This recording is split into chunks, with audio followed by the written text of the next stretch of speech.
There's a lot of like touchy subjects in here, like pedophilia, Nazism. It's just a strange film. I've not seen too many like it. I mean, it makes the Apt Pupil look like garbage. The Apt Pupil's just an okay movie. This is an excellent movie. For a filmmaker's standards and aspects and stuff. It's a pretty entertaining movie too. The end's a little crazy at the end there. It gets a little maybe too abstract. I don't know. We have Joshua here. I haven't seen Joshua. I don't know how it is. And Sam Rockwell in it. The commercial really caught my attention. So when the movie store around me was going out of business, they were selling everything for like $1.50. I was like, I'm gonna get this one. And we have Killing Hour. This is one of those type movies with like a killer around the city and stuff. You can actually feel the sleaze on this film. It's pretty sleazy. It has Parody King in it. You wouldn't expect Parody King being such like a sleaze fest. Looking on here, oh yeah, Joe Morton's in there and John Pilato. They both play cops. I forgot about them being in it. It's pretty. It's a pretty decent movie. It's nothing special. And then we have Killer's Moon here. It's a British movie. To be honest though, you know, Killer's Moon really caught my attention. I thought it was gonna be awesome. But then after I watched it, I caught myself being horrifically bored. And there's a couple funny and good moments in it. That maybe it's unintentionally funny, but like if me and my friend couldn't hardly get through it, we were laughing hysterically because half the dialogue consists of this. This must certainly be a dream, Mr. Muldoon. Oh, it is a dream. The dream of all dreams. Dream, dream, dream, dream, dream. It almost put me in one. We have the King of Ants here. Not watched the King of Ants. Now I thought this was gonna be like an Ants Attack movie by the cover, and then I read the back and I was like, oh, it's a Stuart Gordon movie, so I figured it can't be that bad, so I picked it up. And we have The Last Broadcast, which is supposed to be like a Blair Witch type deal, but somebody told me I should put it in my Psychos and Killers films. Not watched The Last Broadcast. It looked pretty good though. Remember when that and like The Divining Hour were both like low budget features that everyone was saying you should get. So eventually I got both of them. I haven't watched either of them yet. And we have the last horror film here. Came recommended to me by one of my friends who likes horror films. I hadn't watched it. There was another Jack Ketchum one here, The Lost. I think I like The Lost better. The guy Ray Pye, he's just an awesome character and stuff. He's real weird, and he puts crushed, like, just somebody that would like put crushed. They say he puts crushed beer cans in the bottom of his boots to make himself taller. This one's recommended. I caught myself enjoying it a lot, and the characters were really entertaining, and it's just the end is insane. We have Love Object here, which is like similar to, it reminds me of the movie May or something. It's just like a slow descent into madness. The guy is just like so sick. It's like he has like an affair with a fucking like fake woman. It's really weird. And then he like starts dating a girl, making the woman look like the fake woman. Really weird stuff. Yeah, it's a weird ending. Then we have Lucker. What is it? The Necrophagous. I can't even say that. Necrophagous. I've not watched this. After I bought it, I heard some really bad things about it, but I heard it's just over the top and insane, so I thought I better check it out for my own. Anyways, Man Bites Dog. Not watch Man Bites Dog, believe it. I heard it's more of a serious version of Behind the Mask and stuff like that, and it looks like an awesome movie. It's just one of those movies that I was like, I have to have this. This looks like a great movie.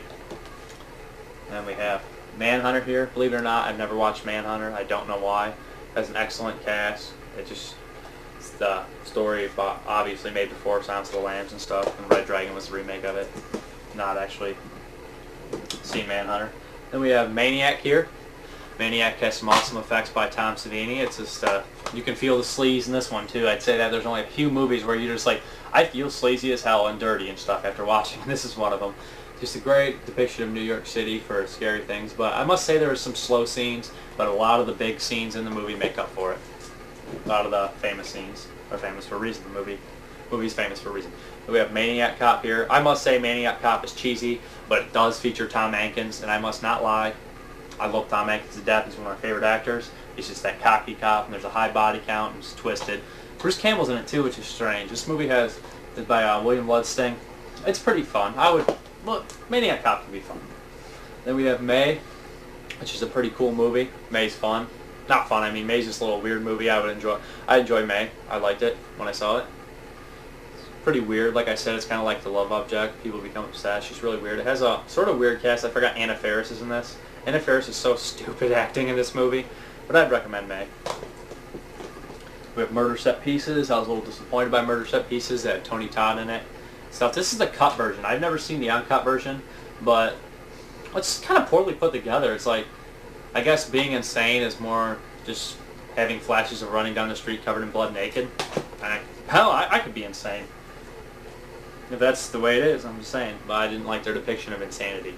Then we have Mute Witness. It's more like a thriller type deal. I didn't watch Mute Witness. I don't know how it is. We have The New Kids. Haven't seen The New Kids. This is kind of like, this might even be like a revenge film. Not really sure. Yeah. Fulci's New York Ripper, which I love. Some brutal. I think this is Lucio. That I've seen, this is Lucio Fulci's most cruel film. After watching this, it makes me think that Lucio Fulci hates women. And it's just like, geez, Fulci, how brutal can you get? I mean, boob cutting, eye poking. This is one of my favorite Fulci movies. I'd recommend it. Again, a movie you feel the dirt and sleaze in. We have here, this is a bootleg of Nightmare, aka Nightmare and a Damage Spraying. There's that whole scoop with Savini and the special effects, like, well, did he do it, or is he a coordinator or something? I must recommend that. Nightmare is getting released by Code Red. I cannot wait, because I actually love this movie. This movie is underrated. It's hard to find, too, for a long time, but when it actually did come out, this is actually well-made, like, slasher, serial killer type film. It's creepy, and again, it's dirty. I feel the dirt when they go through New York City in it. Like I said, there's not many movies that do that to me. Then we have Pin here. Never watched Pin, don't know how it is, but I hear good things. It looks pretty. It looks like a decent. It looks like it has an awesome plot. It might be a pretty good movie. And here we have Psycho 2, 3, and 4. I don't think I've ever seen Psycho 2, 3, or 4 the whole way through. I don't own the first one, but I've seen the first one. Can't believe I don't own the first one. That's idiotic. Of course, the first one's a good movie. I only think I've seen parts of 2, 3, and 4. Like, they always play them on, like, the Sci-Fi Channel during Halloween. I don't think I've ever sat down and watched the whole things of them. But it was a good deal for that, so I picked it up. Then we have Red Dragon here. I can't believe I don't have Silence of the Lambs. I got Manhunter, Red Dragon, and Hannibal. But here's Red Dragon. I watched this one, actually. I thought it was pretty good. Harvey Keitel kind of sucked me in here at one point. I was a huge Harvey Keitel fan. We have Red Eye. I got this because it's really cheap, and I do like Cillian Murphy. I don't know, because 28 Days Later and stuff, and Batman Begins is pretty cool. But I haven't watched this one.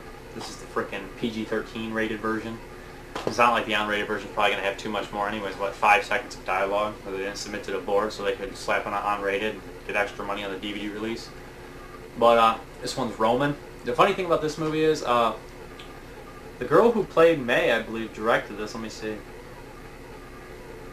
Yeah, the girl who played May, Angelina Benes, directed this one, and it starred the guy who directed May in there. They switched roles. I've not watched this one. It's supposed to be like, he's supposed to be sort of somewhat crazy guy in it. I don't know how it is, but I'll have to watch it one of these days.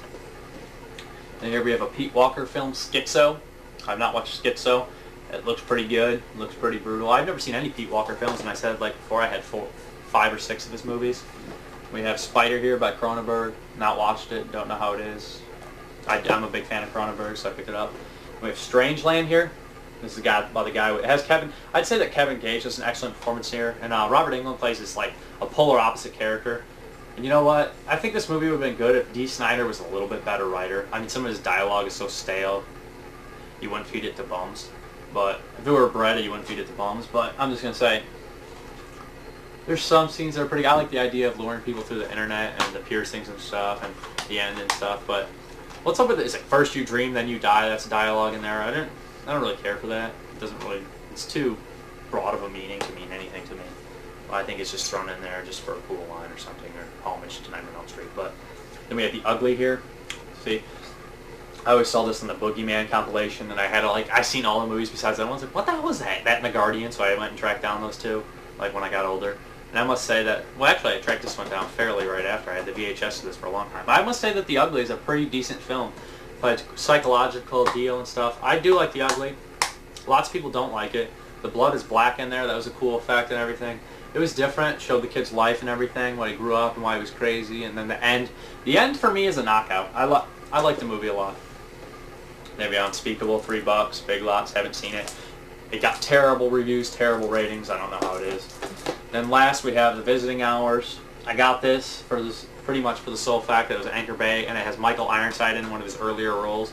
I'm a big fan of Michael Ironside from Scanners and Total Recall and Starship Troopers and The Watchers. Michael Ironside is just one of those characters. It just doesn't get the credit he deserves, like Nicholas Worth or Patrick Kilpatrick or Tom Atkins. They just don't get the credit that they deserve for the roles they play. William Shatner also is in this.